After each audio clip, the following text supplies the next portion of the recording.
power pick that nobody really wants to deal with, and I think that's Another power pick that will be banned out. well, I mean, it's pretty much been target banned against Kiwi 1-3 at this point. You don't really want to give him this Yasuo at all. Right now, Kiwi 1-3 has been such a monster on this pick. You have to always give a lot of attention if you are not willing to counter him, and this is one of the big things that Kiwi 1-3 is bringing to the table. Not just that, right? You have to respect the fact that he's such a potent top laner, right? MVP for the previous Campus Legends, previous game on the Aatrox. Sure, he wasn't standout, you know, magnificent, killing everyone, but he was there. He's a stable force. You have to respect the guy. And yeah, respect the guy. He takes off. The NYP decided to ban away the Aatrox from Kiwi 1-3. We've seen that is one of his best performing champions, and I think it's wise for them to take it off the board. Kreis, hovering the pike. Remember, he got that penalty in the group stages. Oh, not groups, rather. It was the group stages, It was group stages, yeah. But maybe not. Zyra Khan, once more, as the reply towards Yuumi might not be too bad. If they do lock in Zyra Khan here, though, it doesn't give anything away about their composition. But they do fail to secure a high prio jungler. Something like a Jarvan or Sylas will be completely ignored this time. Well, there's still always the third pick. The bans have not come up yet. Getting the Zyra Khan in this case, it's quite potent because we've seen what it has done last game. The amount of engages you have brought in. Even if Sylas have stolen it, it's still just that much of a powerful engage tool that they can use.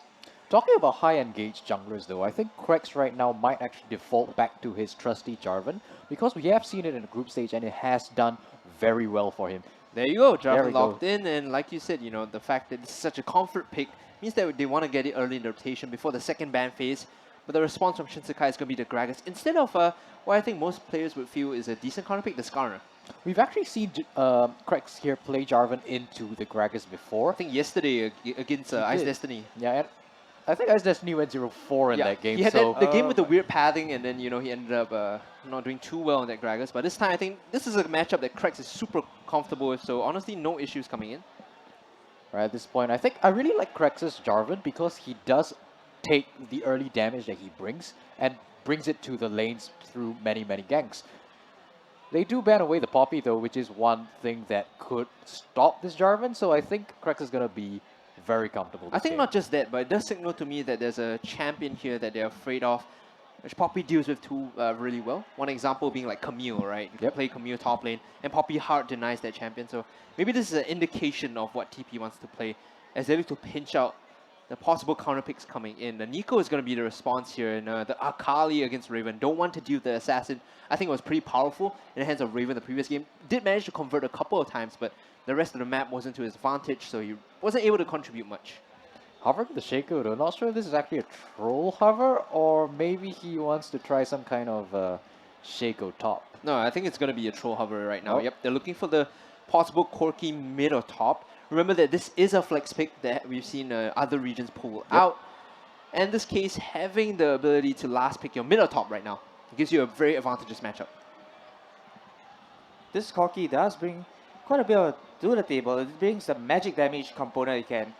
So that means Gragas can go full tank. You can have a strong front to back team comp like what TP had in the Game 1. In fact, it's very similar to what TP had in Game 1. Okay, that's going to be Morgana locked in, so it might just be a mid lane Morgana and a top lane question mark here.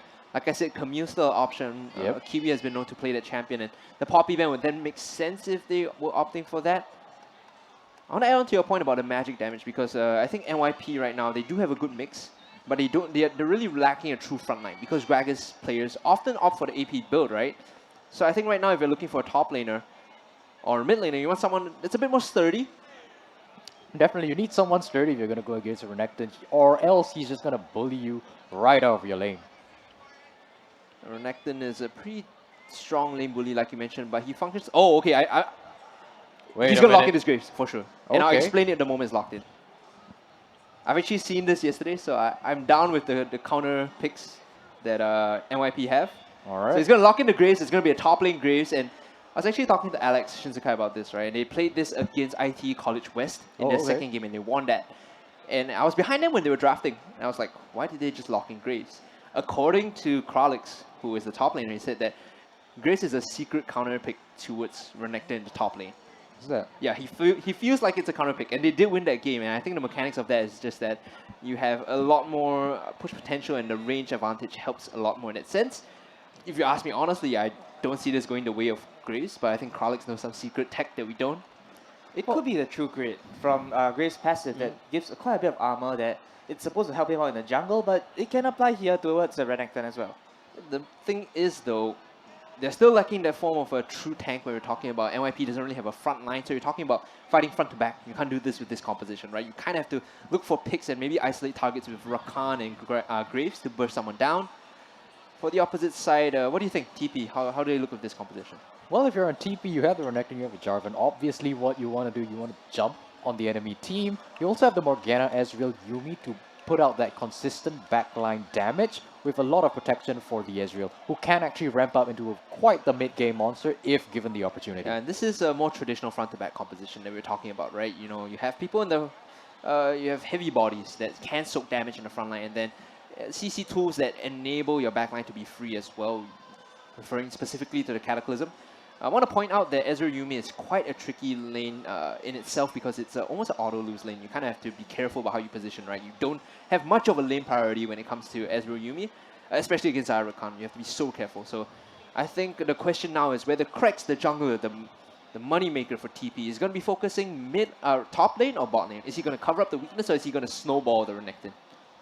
It's almost guaranteed that he's going to go top. So NYP can use this information to see how they're going to play the map. Because even though Xayah Rakan is almost guaranteed going to push into Ezreal Yuumi, there's not much Ezreal Yuumi brings to the table until they hit 6. So before 6, they are unable to set up a proper gang even if the enemy team is just pushing in all the way. Right, and in the mid lane, I think Morgana as well. You kind of have to pray for a super lucky Dark Binding to connect on any ganks, but even then as well, Corki has the ability to Valkyrie away.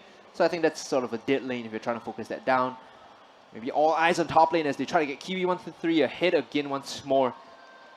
So this is something like a broken record, but this guy has been the MVP of the previous Campus Legends, and right now he's looking to drag his team over the finishing line as they are 1-up against NYP. We did talk about the bot lane. I want to draw attention back to that lane again because here's the thing. We've seen Ezreal rise in popularity worldwide over the past few patches, but one thing that we have to take note is that he doesn't really do well here. We've seen him a few times over the course of this competition, and most of these times we've seen him fall off, and we've seen him get ganked and killed repeatedly in his lane, Right. even though he is supposed to be a safe laner. Yeah, I think Ezreal is not really a Southeast or SGMY champion, right? You don't see a lot of people pick that up in particular because, like you said, easy to dive, but also takes a while to scale. You really have to get the item timings right, and against Xayah Rakan, who will opt for a very smooth transition with the Essence Reaver into the Rapid Fire Cannon to IE. I think she beats you at all points of itemization. So right now, the question that I have is if you're this Ezreal, do you really want to force your Yuumi to stay with you in this lane that you are ultimately probably going to lose? I think one thing that they can do is send Yuumi to roam to mid lane or, you know, maybe accompany Jarvan on one of his ganks and look for some damage that way. Yeah, maybe the roaming Yuumi could be an option for TP, but a bit eccentric. I've never seen the Yuumi roam across the map all too much. She's always stuck with an 80 carry, so might be a interesting take on the champion right now. We can see loading into game. Should be in our match point match very soon. I'd like to elaborate on that point a little though, because we have seen actually Yuumi join Eve on her escapade. Right, I yes. think that's something that they can mirror with this Jarvan for. Jarvan wants to go for a gank, maybe Yuumi can provide a bit more damage and healing and support him. I feel like that's a unique situation though, because the Evelyn Yuumi is like this interaction where your prowling projectile becomes invisible and so forth. That being said, yeah, she can have the opportunity to roam around the map if she needs to. She'll be jumping the game relatively soon, ladies and gentlemen. Remember, it is match point for TP NYP. If they drop this, they are done. The victors will be TP for the second year running, I believe. And NYP, their dreams of challenging the champions fall here. I mean, I'm absolutely hyped. Can't tell. This is my hype face. Yeah, as a boy from TP, I wouldn't be surprised that you are, you know, hyped for your fellow schoolmates, as it were. All right, on the Rift right now, it looks like a very defensive start. As you can see, it's going to be NYP on all entrances and exits of the map. Meanwhile, Temasek Polytechnic doing pretty much the same. I don't think we'll see too much of a level 1 invade here just because of the tools that both teams have. They don't really have enough of it to just catch out one person and take him down, or you don't have a superior team fight 5v5 at level 1. So it's more of just gaining vision, tracking the opponent jungler, finding his Right. pathing. The only tool I think either team has is the Dark Binding from the Morgana and possibly the Grand Entrance, but even then, you know, leveling that up early on is a deficit to your lane. You can't push the wave with a Dark Binding or Grand Entrance. Yeah, I mean, this is the pattern that we do see a lot, though, coming into the semis and then these finals. I think most of these teams aren't actually willing to go for those high-risk early game invades. Right. Because the stakes are so high. They prefer the low-risk informational plays as compared to the all-ins or the cheese early on. You see, Kralix has already dropped a ward on the blue buff here, so he's going to get advanced information when Krex roams up. Remember, this is, in his words, a counter pick towards the Renekton, so we have to see if he comes out ahead in lane, as he predicts. Yeah, well, definitely a very interesting matchup. We'll just have to see, but I think Krex might actually play a very huge role in this. We have seen that he loves to gank the top lane. I don't think that's going to be very different right now. Kralix definitely needs to snowball to get the damage profile that Graves usually has in a game. And Krex, I think, should know this. Push coming in from the bot lane, Scarlet Petal and Christ doing a good deal of work. You know, focus on the top side. Grasp of the Undying Graves means that he's going to be tankier and proccing that routinely as he trades out against the Renekton. But remember, level 2 is when most Renekton players will look to go for the heavy all-in trade. This matchup is significantly different from what you usually see because Renekton here, he can't just charge into Graves. Graves is a range champion, as well as he's being that amount of free armor coming in from his passive, as mentioned before. Makes him such a big threat that you can't just walk in, trade, and run out like what you usually do against most other laners. And Grand Entrance in, barely misses there on the entrance as you have to back off a bit. Christ here taking a good amount of damage. The moment that all-in kind of fails, you should have to back off, but Christ getting poked out a little. I want to go back to your point about the top lane, the Graves into Renekton, because I completely agree with you. Normally, Renekton is the aggressor in this matchup, but this time he has to be very respectful of the damage, especially the resistances coming in from the Graves as well. You see Grasp of the Undying being procced consistently in the top side. Meanwhile, Gleaming Quill is going to keep the bot laners healthy from NYP. you see Shinsekai actually having so much lane priority from top that he's able to just walk in like this, getting some vision in, seeing if he can track the opponent, the Javern, and then get a bit more knowledge across the map.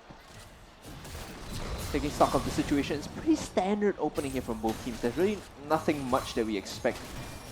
Yeah, well, game 2 is usually the lull in which we don't see either team really willing to take those risks. Of course, TP is okay playing safe, and NYP don't want to give TP that lead. Especially when you're a match point like you mentioned on game 2. You do want to hit your own item timings and play your own game, as it were. Shinsekai going to claim the bot Scuttle Crab and the top one as well, so a heavy advantage being picked up by the jungler of NYP. Meanwhile, this Morgana getting shoved in, as is expected against the Corki. So, auto attacks actually do a good deal of damage towards the wave as compared to Tormented Soil.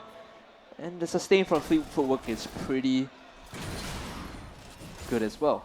Krex, though, spotted out at the bottom side, means Kralix is okay with pushing up this lane and forcing Kiwi under the tower. Yeah, you can see the pings onto the Krug camp. Like you mentioned, means that Kralix is going to play super aggressive up here.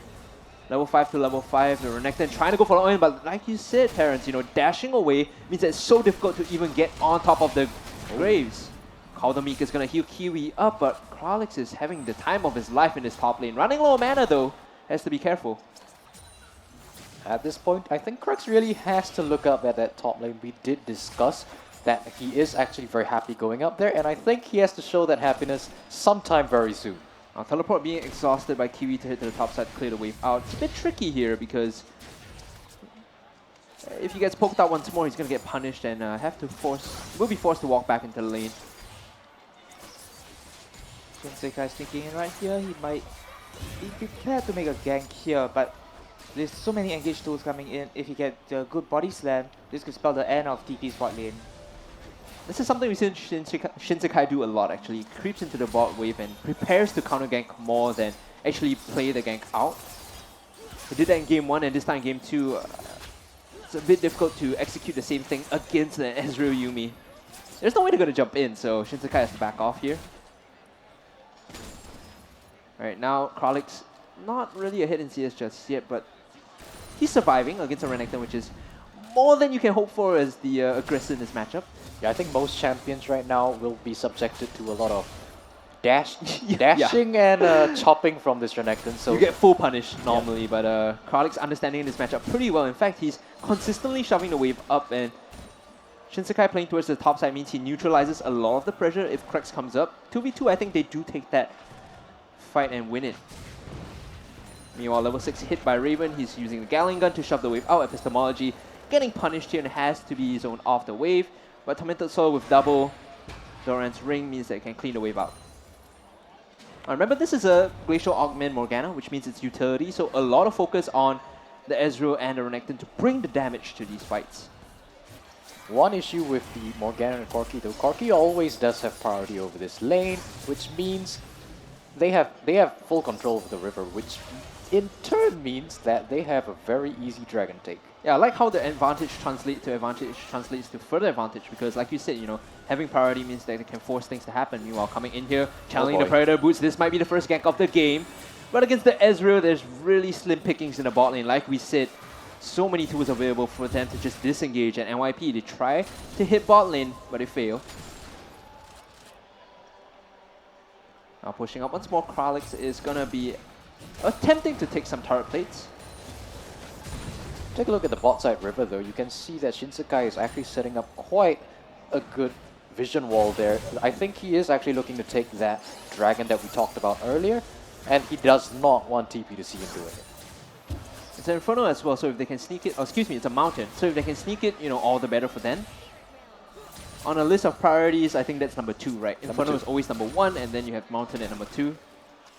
Well, I do like Edrix. What Edrix provide in this case is a lot of mobility across the map, but Mountain is, as you said, is one of the better ones just because of how much siege potential both teams can bring into the table. Zyra hitting level 6 soon means that the all-in potential is pretty scary. Items completed on Ezra. Remember that he cheated the buy right there. So he used the teleport to come back into the lane with Tyr and Sheen, which is normally something you don't see all too much. Take a look, though. If you're NYP right now, you have your mid lane pushing up, you have your bot lane, you know, why aren't they taking sort of anything? pushing up. Why aren't they trying to go for that dragon? I think this is something that they could have looked for, and at this point they might just be a little too afraid to go for it. Speaking of which, they're moving into the jungle here. They spot out Krex along the blue buff.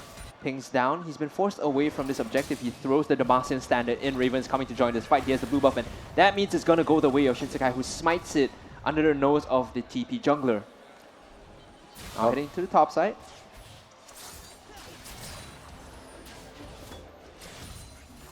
Taking stock of the items coming in. There's really no big buys just yet, apart from the fact that it appears Renekton is moving towards the Tiamat, whereas Kralix looks like he wants the Black Cleaver. I mean, that's a good idea coming in from Renekton. If he's getting shoved under his tower as much as he is, a Tiamat allows him that wave clear that in turn allows him to, you know, push up that lane slightly further.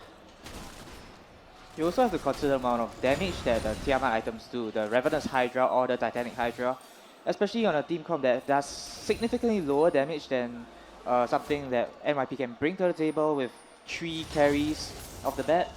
So that amount of damage might be crucial to turning a fight. Darwin here going for the Cinderhawk, whereas Shinsekai wants to has already completed the Runic Echoes. See pings coming in the bottom side of the map, though. We might actually see a bit of a collapse if this Ezreal oversteps way too far. Yeah. Yuumi! Level 6 is done on Kreis. He's hit that power point where he can force these fights with the quickness. However, However, you have to be very afraid, not afraid, you have to be very careful not to miss it, because Ezreal with that Arcane Shift, he can channel it while being charmed. It's always a high risk. Right. High risk. If you go all in, he might just disengage and it's a reset. Finally, we do see both teams centering around the Baron, though posturing very defensively here from NYP, but they do start it up. Yeah, Dragon is the objective here. The Prowling Projectile is going to proc the Guardian on the Lurvus duo in the bot lane. Meanwhile, Shinsekai resetting this Dragon out. Remember, he still has Predator Boots to activate if he wants to look for that fight. I like to see that NYP is playing a little safer here, though. It shows that they have, you know, tempered their aggression like we were talking about last game. And hopefully they continue this and don't allow their overconfidence to take hold of their Yeah, but the play. hesitation is starting to hurt them a little as we see Predator Boots being used by Shinsekai. He's looking like he wants to go into this fight. Bell Dance being used by Christ to leap forward and back. Just a bit of a warning sent out by NYP saying, you know what, you don't want to pick this fight, I'll Predator and scare you away. True Shot Barrage is going to chip Scarlet Peril down to very little, and this is the part where you have to be careful because the poke is, Feather Storm being used reflexively coming in from Scarlet Petal. He's being a bit careful of the damage, doesn't want to go down too early. Yep, that's a defensive cooldown waster on the Xayah. At this point, being forced under your turret with the minions pushing, might actually have to use your TP to get back to lane. Look at this, Krex is so quiet, he jumps into the Cataclysm, it's a shout and a damage done. Here comes the final chapter off the back end, the package in from the Corki as well. Shinsekai has to be careful, uses the explosive cast to knock him away, and Krex will not find a kill. First blood goes the way of the Corki now. Kiwi 1-3 has to be careful of the damage in. They activated the Dragon, they'll have to back off as the poke comes in from the Ezreal. I don't think that neither team wants to stick around for this. A bit of an unexpected fight. I thought Krex had the upper hand, but the explosive cast, way too good. The idea of the skirmish was good. The Xayah wasn't there, therefore he started that fight. But we do see another skirmish in the mid lane. Bombs coming in from Raven, good deal of damage onto the Morgana. Not much going to come out from that, but we do see a bit of an advantage coming from NYP taking first blood, even though the goal still is a little even right now. Just to add on a bit to the previous points is that what TP has been doing so far with their Ezreal, with their Yuumi, they're doing a lot of poke damage coming in. It's something to take note of, but they don't really have that much DPS as of right now. They don't have their power spikes. They're still building those at Muramana, so it still needs some time to charge up. So even though it looks so good, they were just not hitting their power spikes yet. So timing is crucial here. I think TP are looking for their window to come in. Meanwhile, Kiwi going for the Black Cleaver instead of the Tiamat, so it's an interesting adaptation. Kralix looking for the Death Dance instead. Once the healing, once the sustain on the top side. This lane that would normally be super aggressive for Renekton is pretty quiet in the top half.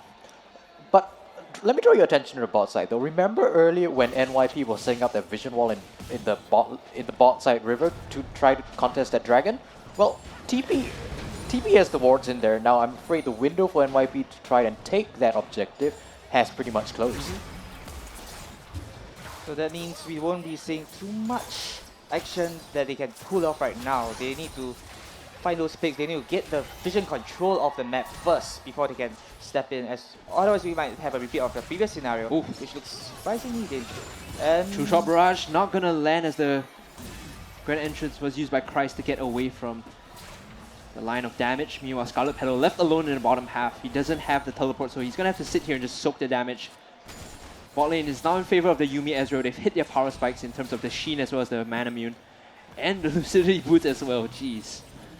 Take a look though, Shinsekai is going in the bot lane. Yeah, going in, he is storming up the river using the Predator Boots. He gets stunned up by the final chapter and there's no kill to be seen here.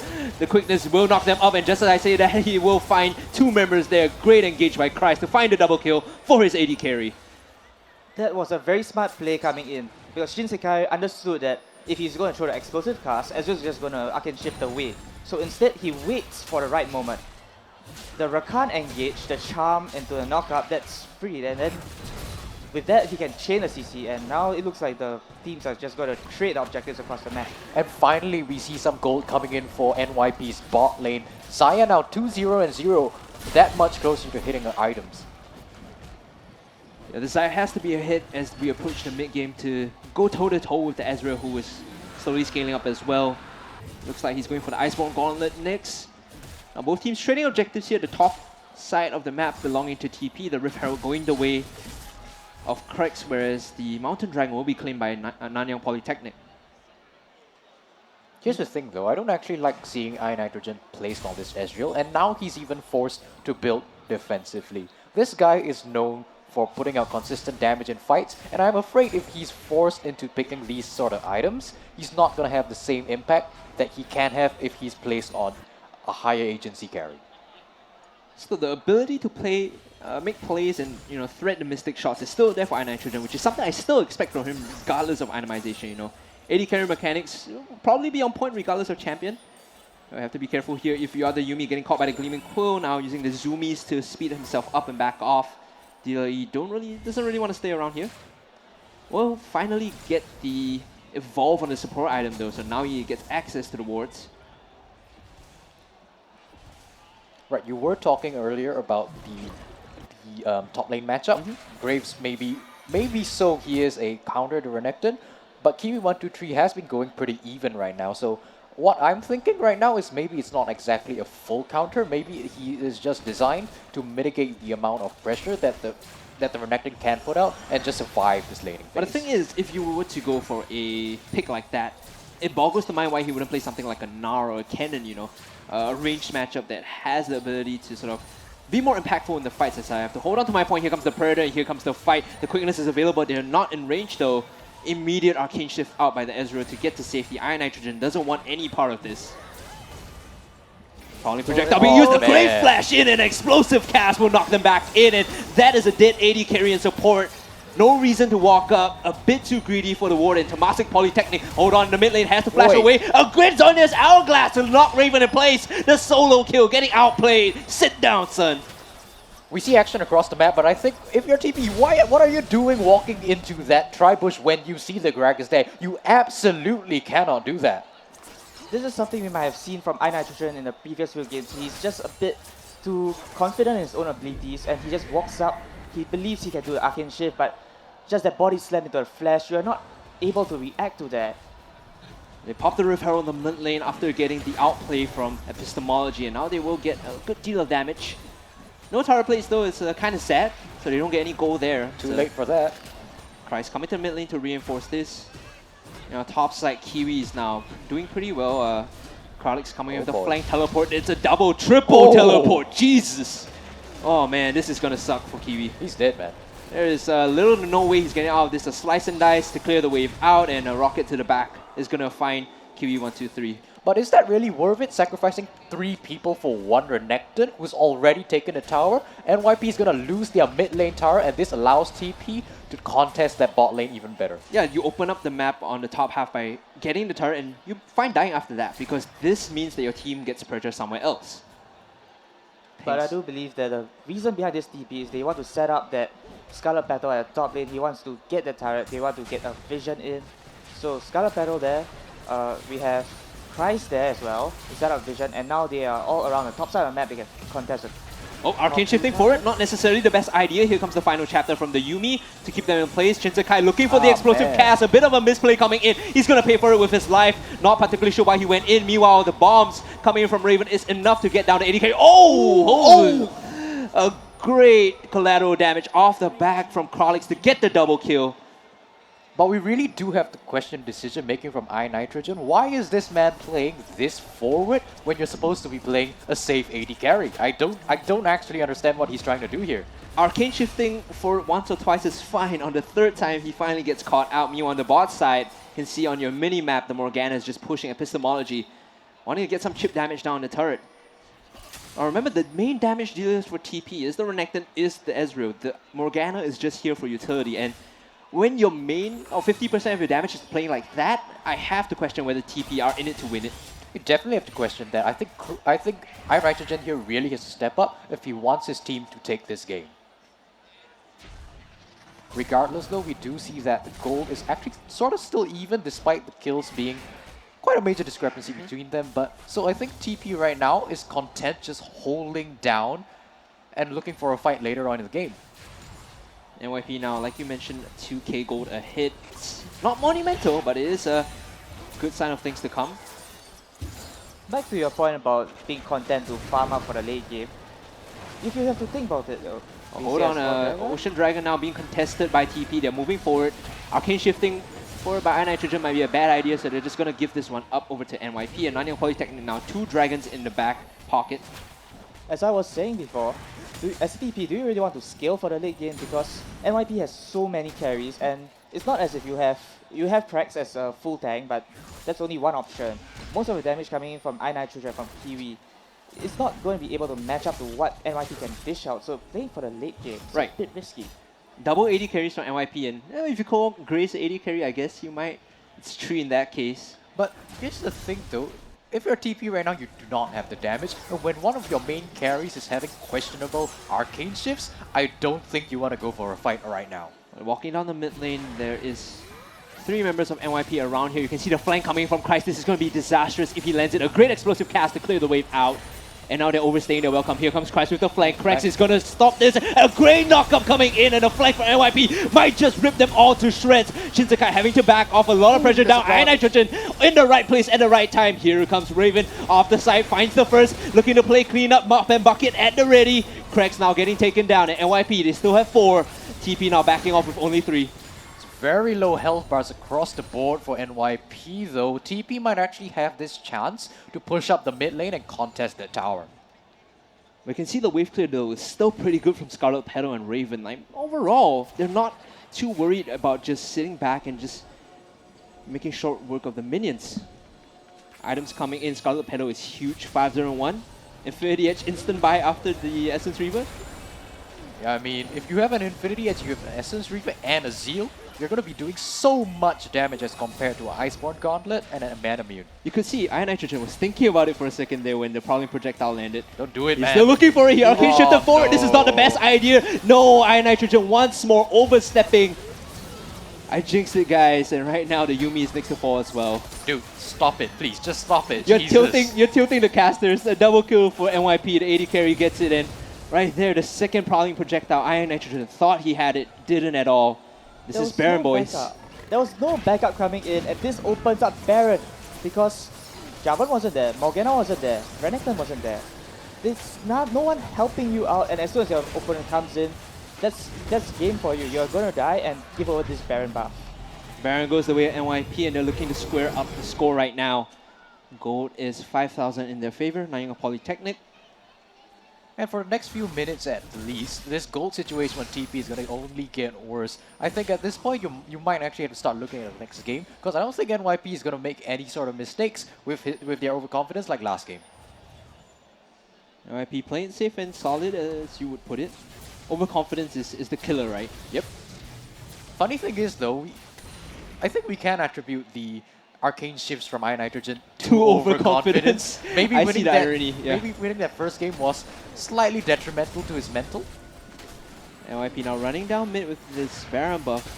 Prowling Projectile, nor Dark Binding is going to find its target. Shinsekai is going to lead the charge and clear the vision around this area. They're looking towards the red buff, but in the jungle it's a bit of a tricky space to fight, considering there is Final Chapter and Cataclysm available. They have to deal with the mid wave first as the bot lane is pushing in. Scarlet Petal is tagging the minions up with the Baron buff. And Kralix is going to claim the turret as well. Yep, TP absolutely did not want that fight. They had no vision and no idea how many people were in that jungle. Two-shot barrage coming through is barely nicking anyone as a lot of damage is down onto the bot inhibitor turret. Oh, Shinsekai has to be very careful. He's not tanky at all. Remember, this is an AP Gragas. Meanwhile, the Trinity Force did a lot of work on the bot inhibitor turret. The next wave of Baron minions is coming up, and after Ezreal's two-shot barrage has been used, there isn't much wave clear left. They have to be very careful of something. Look at the map right now. In the mid lane, Corki is just shoving. So this is a 4-1, or rather 1-3-1 push coming in. Bot inhibitor turret is almost going to fall here, as it will eventually do so. Inhibitor is the next target. Predator Boots has been used by Shinsekai. What do they want here? Content just pushing the enemies away and letting Raven do his job in the mid lane. Yep, at this point, if you're TP, you just have to hunker down and wait for this Baron to pass. Sort of like what we saw last game, NYP hunkering down. I think TP at this point just has to hold the line. Kralix now with the Death Dance completed, just pushing on the top side. No fear whatsoever. Here comes the Flag and Drag. The Cataclysm on the Kralix. He's going to fall very low, but it's Cracks that goes down first. The root on the back is good, and it's going to dissuade. Meanwhile, Epistemology with the Zonius Hourglass is probably going to fall next. Here comes the quickness. Here comes the knockup. Here comes Shinsekai as they look to clean up this game. They heard us falling, and so will the support. 5 members strong of NYP still as the teleport comes in. And guys, we're going to 1-1 right now. TP, you do not have damage. What are you doing looking for these engages? Way too overzealous, giving NYP that first win of the day. This is an explosive game, and right now NYP have tied the score up. We didn't expect this to go one-sided either way.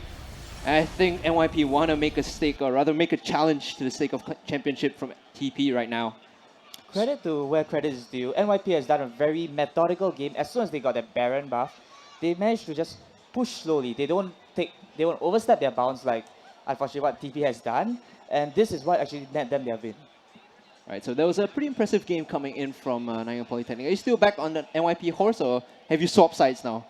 Well, if they take Iron Nitrogen off the Ezreal, I think it's a bit of a 50-50 at Right, this point. so maybe it's the advice you give the TP side not to draft the... Don't give him the damn Ezreal, guys. Right. Come on. Okay, with that, guys, we will be going for a short break. When we come back, we will have the final match of this best of 3. The winner will be claimed the Campus Legends champion and, well, have a bit of a bragging rights to their school as well. For now, guys, we're going for a short break. Be right back.